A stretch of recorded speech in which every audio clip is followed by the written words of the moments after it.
Hi everyone, and welcome to this tutorial video.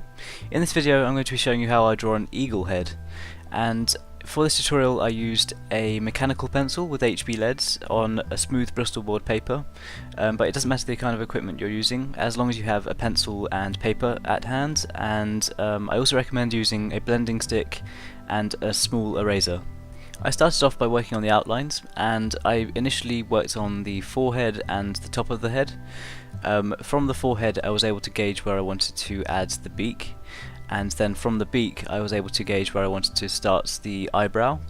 The eyebrow is horizontally aligned initially towards the front of the head, and then it slants upwards when it's above the eye. This gives the eagle that kind of angry look that they naturally have. The eye itself is very circular, although it has a little bit of flattening towards the top. I also added a eyelid going equally all the way around the eye. And then I also made sure to add a circular pupil. And then it was time to sketch the outlines of the beak. The beak itself has a ridged section to begin with, and that contains the nostril. This whole section is about the same width as the eye, so that's a good guideline for how much you want to protrude it from the forehead. And then I sketched the rest of the outlines of the beak, starting with the inner edge, which moves almost horizontally. It's at a little bit of an angle. It has a couple of ridges towards the eagle's head, and then as going outwards it smooths off, and then it drops off at the end, and it's from that point at the tip of the beak that we can draw the rest of the smooth circular outline of the top of the beak. After that I sketched the outlines of the bottom section of the beak. It's curved off to begin with, and then it runs parallel with the rest of the lines I'd previously laid down. At this point I also added a couple of extra lines to show the wrinkles that would be towards the inside corner of the mouth. Once the main details of the face had been sketched, it was time to add some extra outlines of where the feathers would be lying, so I just added the rest of the outlines of the outside of the head. Making sure to leave these lines as faint as possible, because I don't want to have them take away from the details of the eye and the beak. And then with the outlines drawn, it was time to move on to the shading. As always with drawings like this, I like to start off by adding the shading and the details to the eye. So I started off by adding a dark outline around the outside of the eye, and then I added some smooth shading to the iris, making sure to leave an area where I wanted the white highlight towards the top of the eye, and I left the lighter shading towards the bottom of the eye.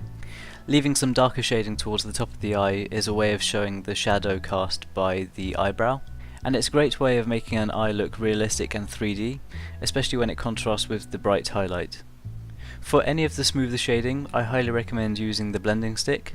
I also use the blending stick to help the smooth shading around the inside and outside edges of the eyelids, and then I left some highlights towards the middle sections of the eyelids to show that kind of skin texture. I wanted to add some wrinkles to the eyelids, so I added some lines with the pencil and then blended them with the blending stick to make them less sharp. And this really helps with the kind of wrinkled effect, especially when you use the eraser as well to help add some highlighted sections. Once I was happy with the details of the eye, I moved on to the other prominent feature of the face, and that is the beak. I wanted to use the blending stick for the majority of this section because the beak is very shiny and smooth, and the blending stick can really help with that. So I added some darker shading along the very top edge of the beak, and then I left some bright highlights underneath that to contrast and help with the kind of reflective surface that it is. I also left some white highlights around the bottom edge of the top part of the beak, and then I left some sort of medium shading towards the inside section. I added some really dark shading to the nostril, and I left a ridge of white highlights above that to make it seem like it's kind of protruding from the surface. For the lower section of the beak I added some darker shading, and I left a white highlight on the bottom to help with the kind of reflective surface again.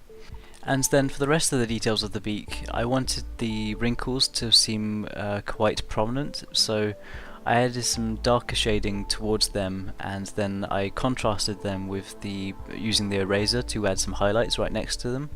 And this is a great way of making a surface seem kind of wrinkled and rough, especially towards the inside corner of the mouth. This is really helpful at this section. Once I'd finished adding the shading to both the eye and the beak, it was time to move on to adding the shading and the feathers to the rest of the eagle's head. I started off by adding some darker sort of medium shading underneath the eyebrow, and then some lighter shading going above that next section of the beak that's just between the eye and that corner of the mouth. And once that smooth shading had been added, it was time to use the small eraser to add some feathers. And once you've added a layer of feathers, you can then use the pencil over the top of that to add another layer, and then you can use the eraser again to add more layers, and it's just a really great way of building up that layered effect. I used this same sort of method for the rest of the feathers around the eagle's head, but obviously the feathers are larger towards the top of the head and around the underneath of the beak. So I kind of started off by adding some shading, and then I used the blending stick. And then for the feathers I used the eraser, but I started off by adding using the eraser to add a long line, and then I added the fanned feathered effect from that one line to kind of almost like drawing the feathers with the eraser. It actually makes it look like there's a layer of feathers, and I was really excited to find out this method of creating feathers with just the eraser. It just creates the illusion of lots of feathers all layered on top of each other. I'll also try and zoom in on this video so you can see the process happening. So I just faded the feathers out towards the bottom, and then that was the drawing completed. The drawing in total took about 2 hours to complete, and I had so much fun working on it, and I really hope this video has helped in some way. If you work on anything similar, then feel free to show me your work on Twitter or Facebook or Instagram, and I'll be sure to check it out.